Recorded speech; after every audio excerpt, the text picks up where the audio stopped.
Hello, everybody. Okay, there's a lot of stuff to go over, so we're going to bypass the intraday analysis. Had one official day trade alert today. No trigger, no trade, no losses. Account is whole and ready to go.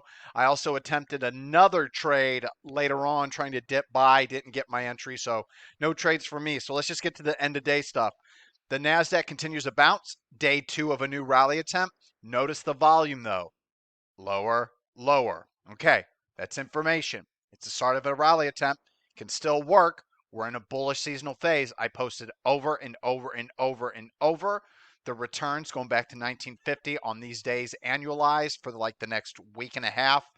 And we're in a bullish seasonal period for the next 2.5 months. Now, if price does not confirm that, that is one thing. But if price confirms, that's the side I want to be on. So the side I wanted to be on since September 1st has been the bear side because seasonality. Now we've switched. It's bull side.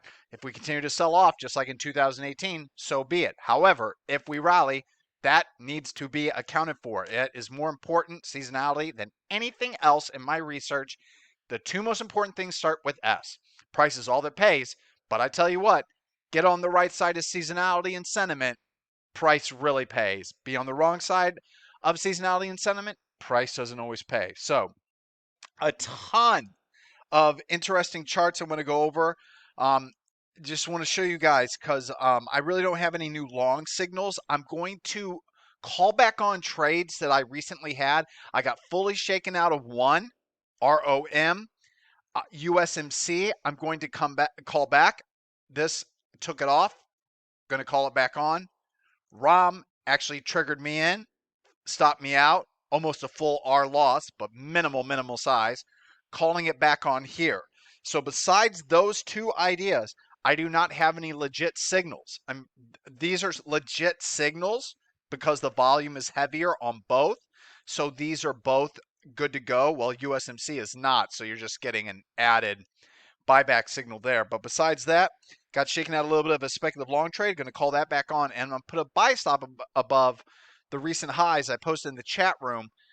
Check that one out. Now, I also want to go over all the stocks that I'm watching. Meta holding up well, Microsoft holding up well, Amazon holding up well, but AT pocket pivot point signal today. MSTR, notice how it's holding up near its highs. CNMD rounding off the lows with the pocket pivot point signals. DAC through the 50 with a pocket pivot point signal. WFRD with a cup with handle pattern. Shake Shack, CMG, a hint that the consumers are still ready to really spend money going into the holiday season. We'll find out. GIII, RCL. So I know that it's bearish out there, but look at all of these charts that I'm posting. MREO, IRIX, CBAY, ANF, VERX. Is it a bloodbath everywhere? No. And we all know the hot sector recently has been these reverse splits or low price stocks that are around this price range. Here's AWIN with a pocket pivot point signal. RSLS off the lows. RNAZ did an offering withdrawal, or registered offering withdrawal. They withdrew their S1 today. So we'll keep that one on watch. TUP rounding up off the lows. High short float. MDAI rounding up off the lows. OPGN, this is one I might regret not getting into, and I'll explain why. Kind of is rounding out here, gapping up, already has the volume truncations, holding on to support. Previous resistance is also lined up with support. We got the max green bop. Probably going to regret not putting a buy stop above the high of the day.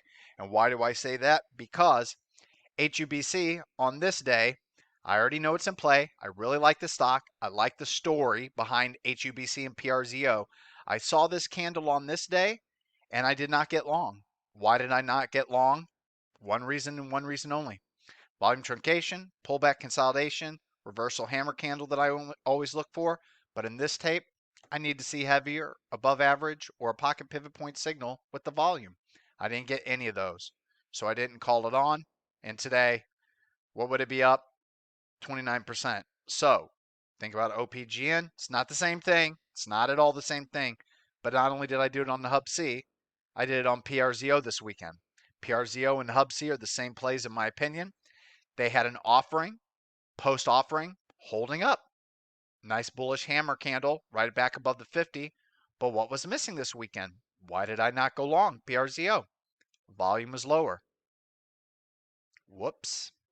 So HUBC, PRZO, sector sympathy with the catalyst, with the war in Israel and Gaza, passed on it, paid the price. Now, not only am I getting lucky with the stocks that I'm not taking as new long signals because I'm not getting the right signals, but even when we get a signal, hey, it's nice to see it works, guys. So this was a speculative long signal. I posted it in the watch list for everyone. Buy trigger was 171. Can you imagine if we could have gotten long today, gotten triggered in, had a long position, and then the news of today happens? That's an immediate overnight gain of 54%. Now, this price bar is going to show up again with that volume and that BOP surge. And we're not going to get an immediate, before we can even get long the position, of 54% gain on a buyout. Eventually, this bar will happen.